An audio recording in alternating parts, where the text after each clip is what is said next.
Hello, Ashwini, can you hear me?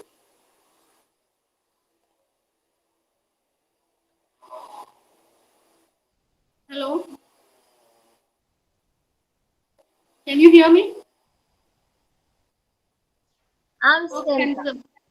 okay. Is there a disturbance from my side? Do you feel any disturbance from my side? Oh, No. Okay. Okay. So please tell others to join fast.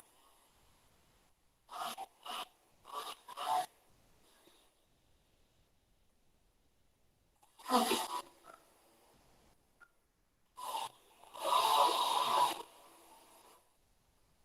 I'll share my screen.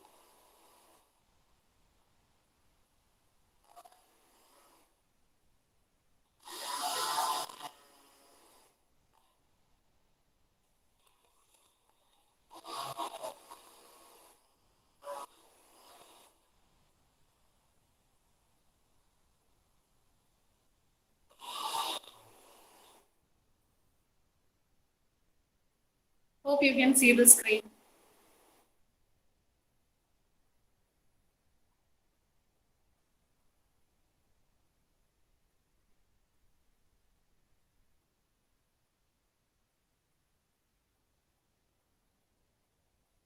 Okay. Okay.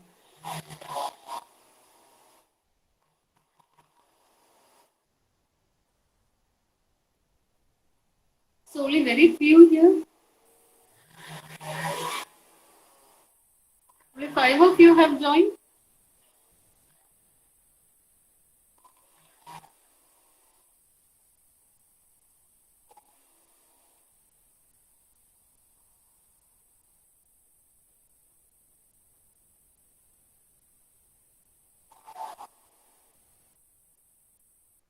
If you are not able to hear, please inform me. Okay.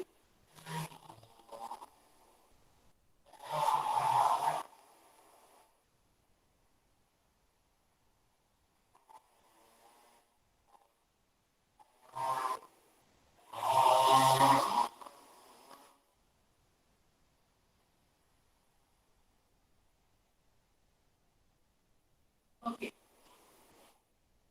So in the last class, we started sixth module, and that is networks for embedded, distributed embedded systems. And I said that the embedded systems often, most of the embedded systems for large applications, we need a distributed embedded system because we cannot process the entire thing together in one place. So we need different elements to communicate with each other, and each element will be performing a different function. And there are several advantages or reasons for building network-based embedded systems. One is to put the computing power near where the event occurs. That is, to process a particular data, we cannot send it to a far off place and then compute and get it back. So we need to process data at the place where we gather data.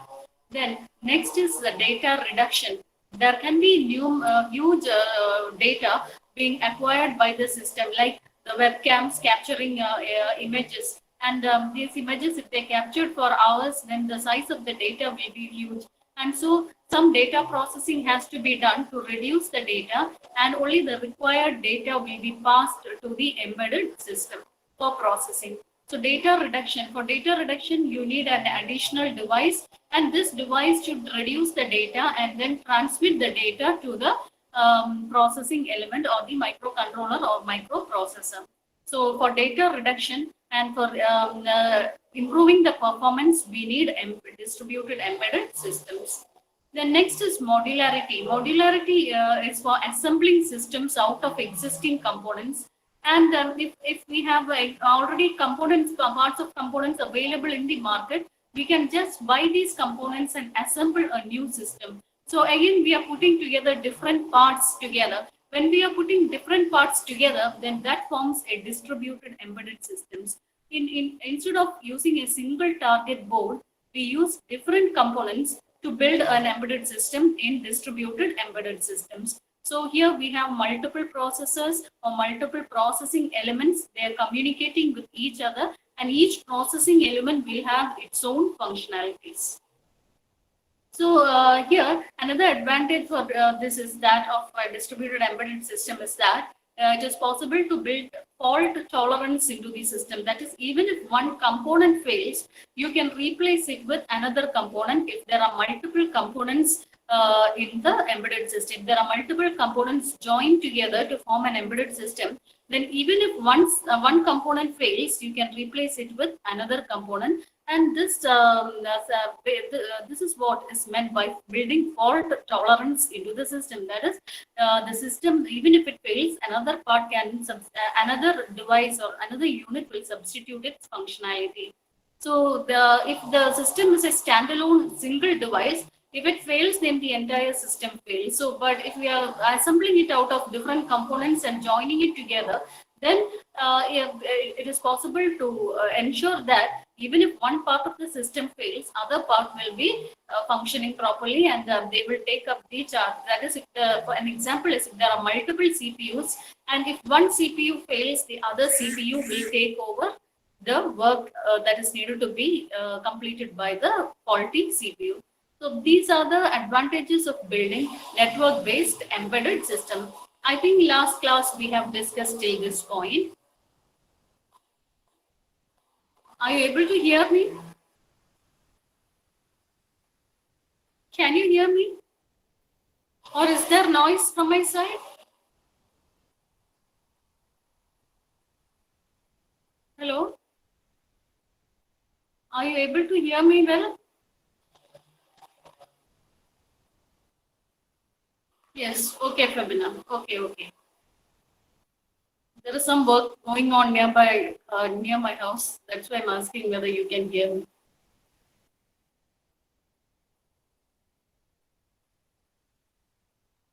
Okay. So next we are going to distributed embedded architecture. Distributed embedded architecture.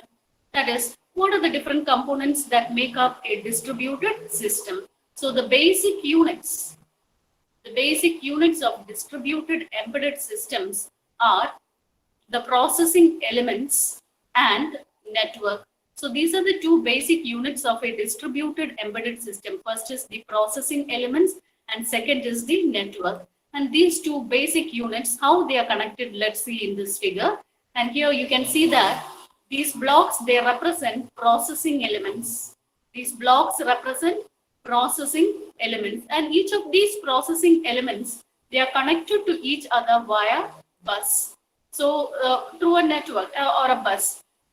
So these are the two components that make up a distributed embedded system. That is, the processing elements, the square boxes represent rectangles or squares, you can draw it anyway. So these boxes represent processing elements, and these processing elements are connected to each other via a network. And these processing elements, that they are capable of exchanging information with each other. So this shows simple processing elements that can be used in an embedded system. Here I have written PE1, that is processing element 1. It can be a sensor or an actuator. Then this is another processing element 2, P2, that is it can be a 16-bit CPU. And there is another processing element 3, P3, it can be a digital signal processor. Then P4, another processing element P4 is ASIC. ASIC is application specific integrated circuit. That is, those integrated circuits which are designed for a specific purpose, and that is called application specific integrated circuit. Then another processing element P5, and that is a microcontroller. So these are some of the examples of processing elements in a distributed embedded system which can be connected to a network. And these processing elements, they are capable of communicating with each other. So these are the basic elements or basic units of a distributed embedded system. That is, it includes two parts, two components. One is the processing elements and the other is the network. All these processing elements will be connected to the network. And these some of the examples are shown here. That is from P1 to P5. I have included just 5 processing elements. There can be other processing elements also. Anyway, some examples of processing elements are shown in this figure. Is it clear? So this is a simple structure of a distributed embedded system or distributed embedded architecture. So here I have written that the processing element can be an instruction set processor, such as a digital signal processor or a CPU or a microcontroller. That's written here. The CPU, it can be a processing element, can be a CPU, a microcontroller, or a digital signal processor, etc. These can be processing elements which we often use in embedded systems. So as well as there can be non-programmable units such as application-specific ICs. They are already pre-programmed. The manufacturer themselves writes the programs and embeds the program into these ICs, and we just buy it and use it for our applications. So these are some of the processing elements that can be used in an embedded system. So next is you can connect even an IO device as a processing element. But this IO device, it may not be able to communicate with each other. If we are connecting an IO device to this network, it should be able to communicate with other processing elements. Only then we call it as a processing element. If it is unable to communicate with other processing elements, then we cannot call it as a processing element, just a simple device connected to a network. So you can do if IO device is to be considered as a processing element, then it should be able to speak the network protocol. So that is, it should work along with other devices by sending and receiving data. Then this network topology I have shown here. Can you name which topology I have used in this figure? What is the network topology used in this figure? Can anyone say what is the topology used in this figure? Which network topology is used?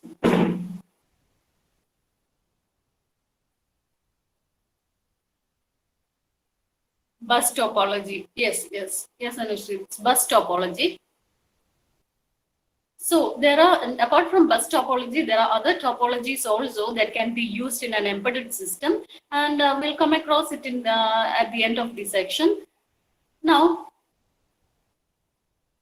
here the network topology shown is the bus topology, and other network topologies are also possible in embedded systems. Now, the connection between the processing element and the network is referred to as a communication link. If the processing element is connected to another processing element, then we call such communication paths. If sensor 1 is connected to this application specific IC, then that communication path from the actuator to the ASIC can be called as a communication link. Or it can be between a 16-bit CPU and the ASIC, or a 16-bit CPU and the DSP. Then these communication paths in network, in a distributed embedded system, that they are known as communication links. So in a network, they are referred to as communication links. Now the distributed embedded system, they do not have memory on the bus. That's why we haven't shown any memory here. In distributed embedded system, we don't connect a memory as a processing element. We have connected all these devices, but we cannot connect memory as a processing element in distributed system. And so that is, this CPU does not fetch anything from the memory. It is if it is going to fetch something from the memory, then there is a delay in communicate or in performing the functionalities. So mostly these systems are much faster. So for processing elements, they do not fetch instructions over the network, and so there is no need for memory on the bus. And this will, since it does not have to fetch instructions frequently, the performance is improved in embedded systems. These microcontrollers, they have memory, so the program that we need to run in an embedded system, they can be just the microcontroller can be programmed to perform the application. So this is an overall view of the distributed embedded system. That is, it consists of two parts, processing elements and network. Network shown here is bus topology, but other networks are also possible. And these processing elements, there are some of the processing elements, examples are shown below. And one exception is that we will not connect memory as a processing element in embedded system. Also, IO devices, if they are connected as a processing element, then it should be able to communicate with other elements.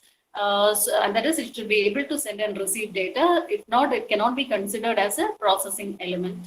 So this is the basic structure of a distributed embedded system. Now the advantages.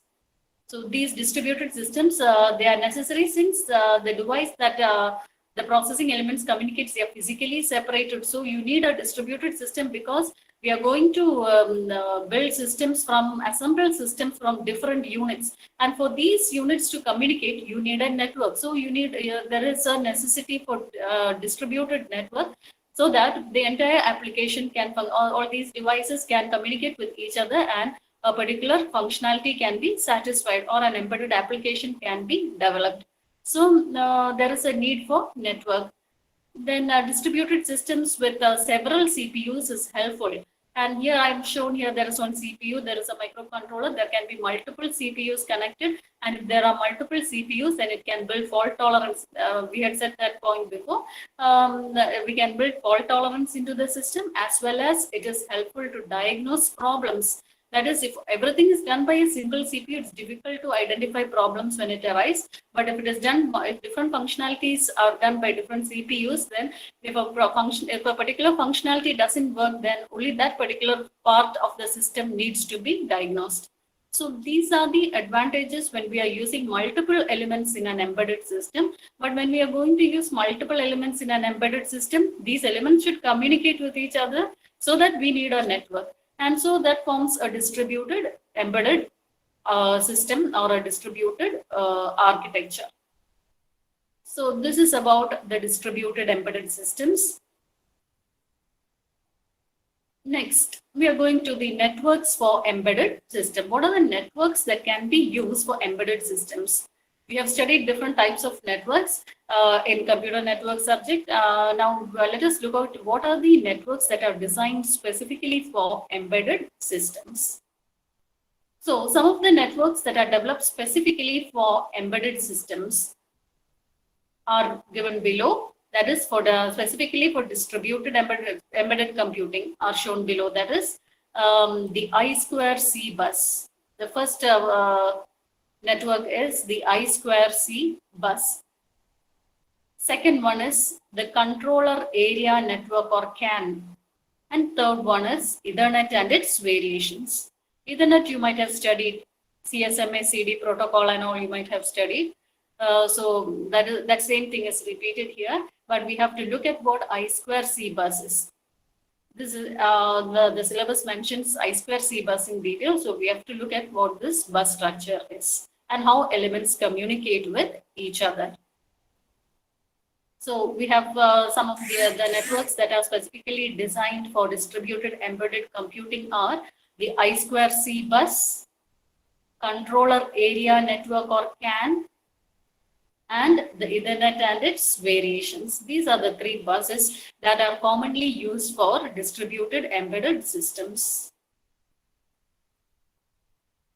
So did you understand what are the three buses that we normally use or which are designed for distributed embedded systems?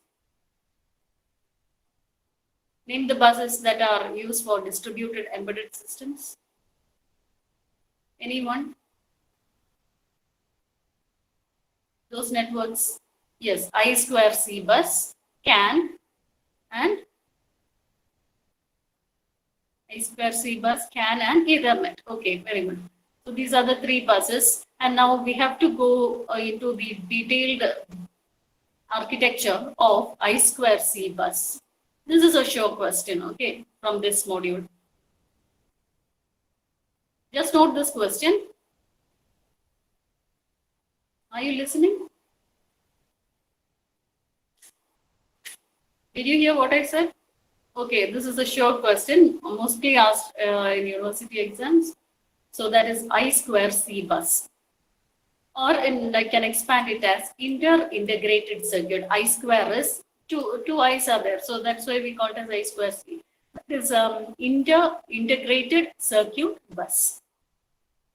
I square C bus is inter-integrated circuit bus. So it is a well-known bus. It is commonly used to link microcontrollers into the system. Inter-integrated circuit bus is a commonly used bus structure for linking microcontrollers into the system. And embedded systems are mostly built from microcontrollers or microprocessors. So if there are several microcontrollers, we can communicate, we can connect these microcontrollers using the I2C bus. And it is designed to be a low-cost bus and easy to implement and of moderate speed. So I don't need to remember the speed and all, so I've just omitted the speed here. So it is designed to be low cost, easy to implement, and of moderate speed. So, and since it works at moderate speed and it's a low cost bus, there are two communication lines used.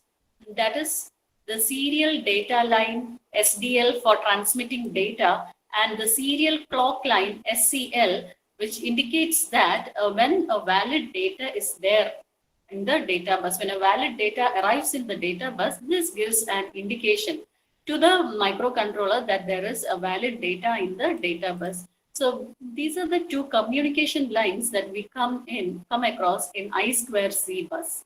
So let us look at the architecture once again. So you can see that there are processing elements. There are three processing elements. And here the processing elements are named as master 1, this is master 2, and the other processing element acts as a slave.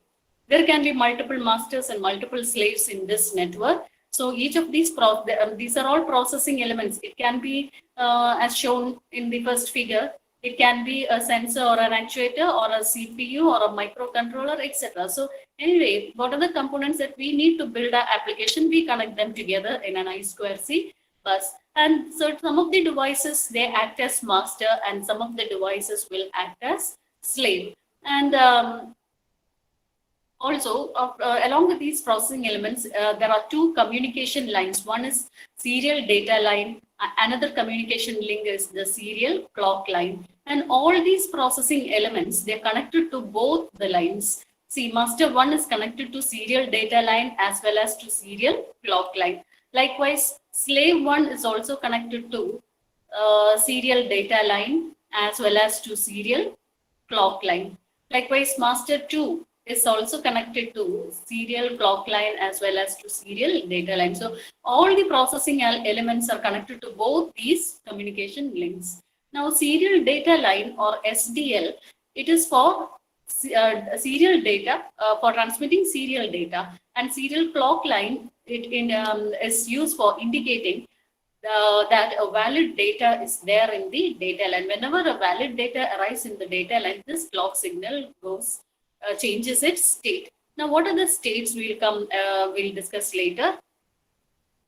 So this is the basic structure of an I2C bus. A simple structure, that is, there will be several processing elements, out of which some of the processing elements will act as master and some of the processing elements will act as slave. Whether it is master or slave, both of them are connected to two communication lines. One is the serial data line and the other is the serial clock line. Okay. Is it clear? Is it clear to you? Okay, so what are the elements in I2C bus? What are the elements, processing elements in I2C bus? What are the two main types of processing elements we come across in I2C bus?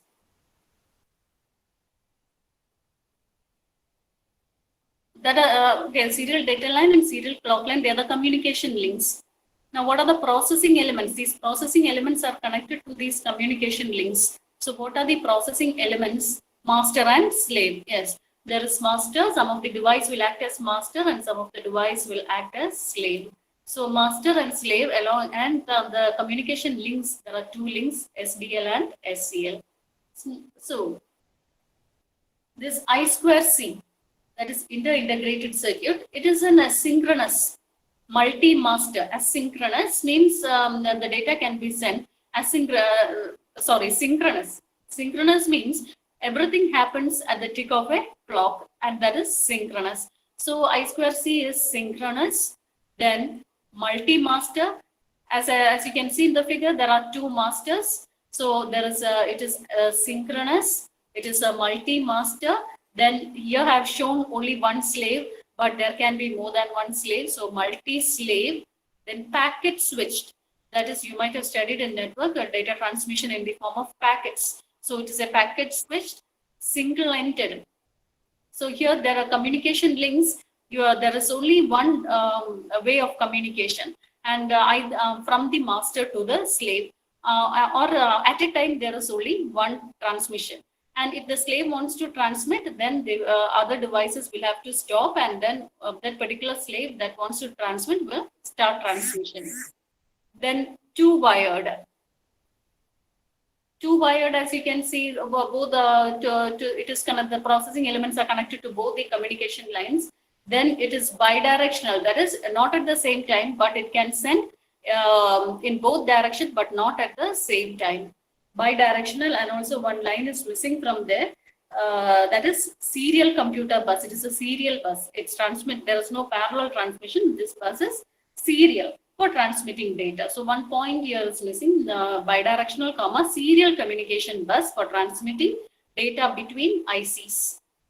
So these are the features of I2C bus. I've summarized it in a single sentence. That is, it has 1, 2, 3, around 8 features I have summarized in a single sentence. That is, I2C is synchronous, multi-master, multi-slave, packet switch, single-ended, two-wired, bidirectional, and serial computer bus. So these are the features of I2C bus. Then, as I said earlier, every node is connected to both SCL and SDL. Every node, that means the processing element is also called the node. So every node in the network is connected to both SCL and SDL. And some nodes may be able to act as bus masters. Some of the nodes are designed to be bus masters, and the bus may have more than one master. That is why we call it as multi-master bus. So some nodes may be able to act as master, and there can be more than one master on the bus, and other nodes may act as the slaves, and they only respond to request from the master. Whenever the master sends a request, they respond. They do not initiate a transfer. Only when the master requests something, like either a read or a write operation is requested by the master, then the slave will respond. So that is the difference between a master and slave. A master can initiate a transfer, data transfer, but slaves cannot initiate a data transfer. Only when the master requests a read, the slave will read, and only when the master sends a write signal, the slave will write into the bus. So that is the difference between master and slave. Only master can initiate a data transfer in I2C bus. So there are certain devices that acting as the master, some of the devices acting as the slave, and there can be multiple masters in this I2C bus. So again, it's written here, it is a multi-master bus. As a result, there is no global master. One point to be noted, it is a multi-master bus, but there is no global master. All masters have equal privilege. There is no global master to generate a clock signal. So all master devices, they are capable of transmitting data at the same time. It can drive both SCL and SDL. That is, when it is ready to transmit a data, it can access both SDL and SCL. And the master device, before transmitting, it must listen to the bus first. And only when no other master is transmitting, it is able to transfer. It should listen to the bus first before acquiring this SCL and SDL for transmission. When it listens to the bus, if no other device, no other master is transmitting, then it is able to transmit. Now, how will this master know that some other device is transmitting data? It will first listen. It will send a message on this SDL, and then it will listen to the as a data. And when it receives another message, which it has not sent, it has sent a 0, but it is receiving another message 1 from the network, then it makes sure that that data has not been sent by that master, and it will stop thinking that some other master is sending data. So here the master device will first listen to the bus while transmitting to make sure that it is not interfering with any other message. And how it makes sure that is, if the device receives, if the master device receives a different value than it is trying to transmit, it is trying to transmit a 0, but it is receiving a 1, then it is sure that some other device is transmitting data. If it is transmitting 0 and if it is again receiving the 0 itself, then there is a chance that the data has been sent by the master itself. But if there are other masters sending the same value, both are sending 0, then it will be difficult to identify the first step. But maybe later on, it will be able to identify that it is not its message. So this will, if there is if it is interfering with other masters, then it will stop transmitting, wait for some time, and then again it will send later. So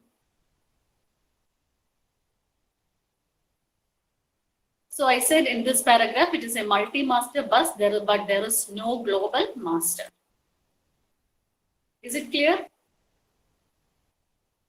I2C is a multi-master bus, but there is no global master. Any master can transmit data at the same time, but it should first listen to the network. And if it will stop when it transmits a message, and if it is receiving a wrong message, then or a different message than which it has transmitted, then it is sure that, and it assumes that some other master is presently transmitting the data, and it will stop transmitting data. So that is how I2C master works. Then next is I2C device has an address. Every I2C device has an address. So here we have said that there is, in this figure, there are 2 masters and 1 slave.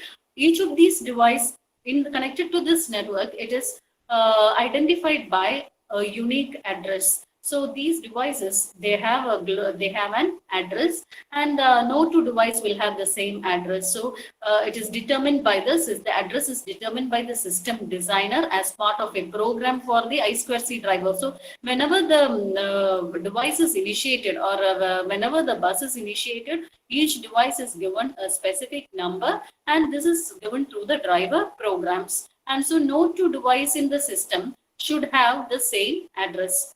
So the device, and in I2C bus, usually a device address is 7 bits. The device address is 7 bits in standard I2C. In a standard I2C bus, every device address is 7 bits.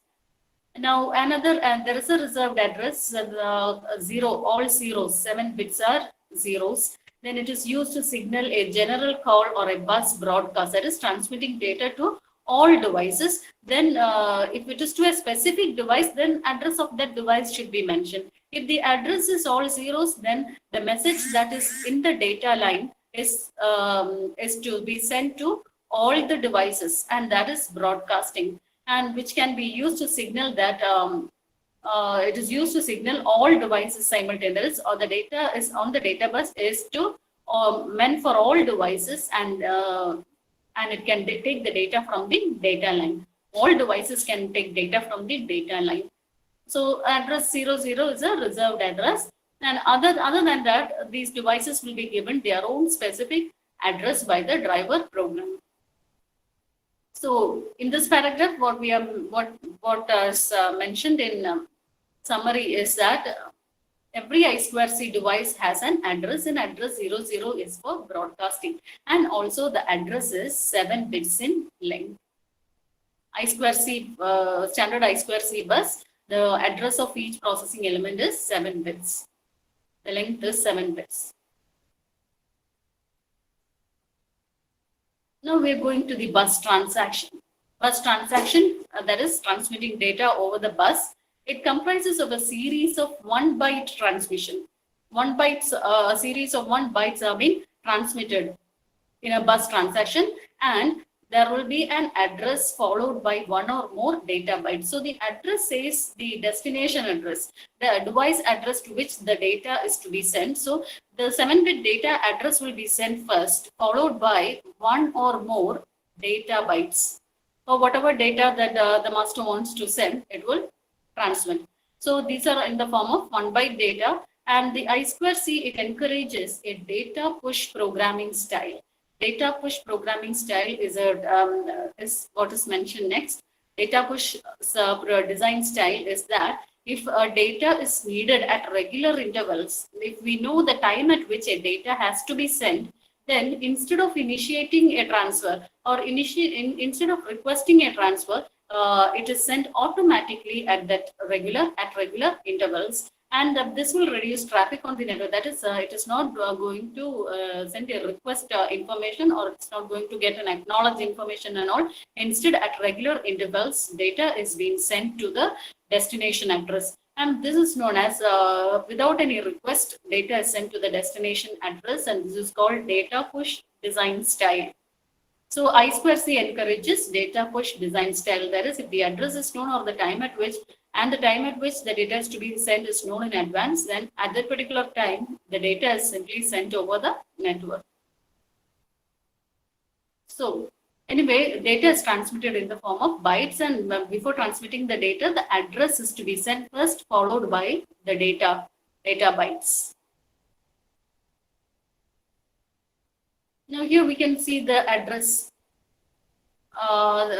format. That is, the device address is 7 bits, as I said. Then, as I said, bytes are being sent over the data bus, and here the 1 bit here, it is used to indicate whether the data operation to be done is read or write. So when a master wants to write to a slave,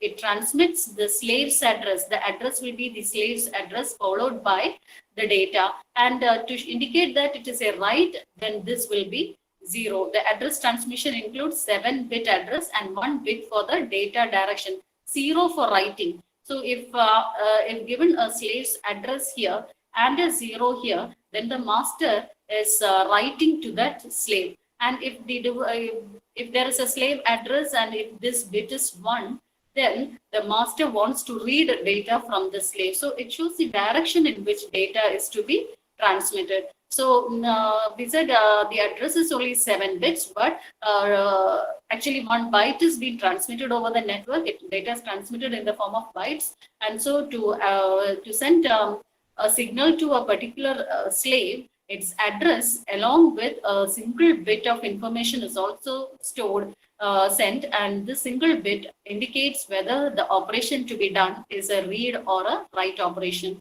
Now, if it is 0, then the master wants to read something from this slave to whom the address, whose address is mentioned in this 7 bits. And if this is 1, then the master wants to read a data from that particular slave. And so looking at this 0 and 1, the slave performs its function. If it is 0, the data from the data line is stored into the slave.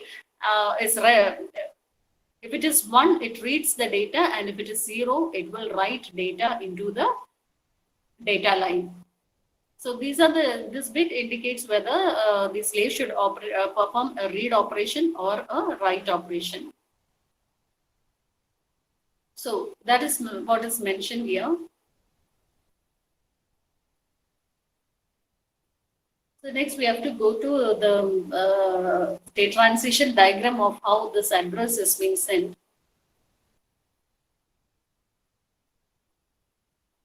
Is it clear to you? Hello?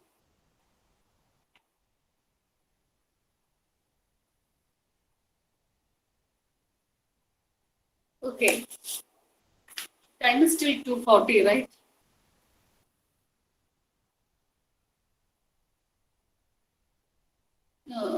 Now say your attendance, take your attendance. Number 1, 2, Absent. Okay, he is absent. 5, 6, 7,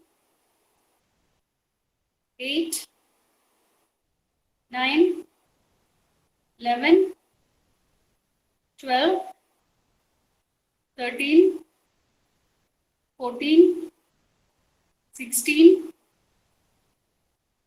17, 18,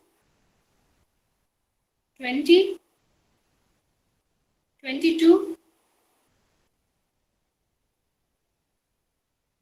22 Sharath, absent.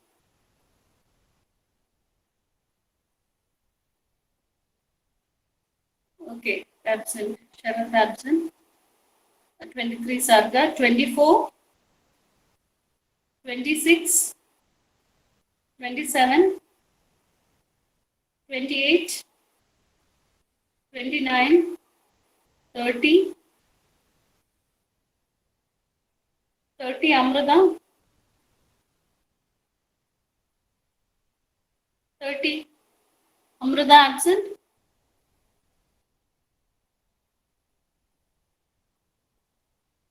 31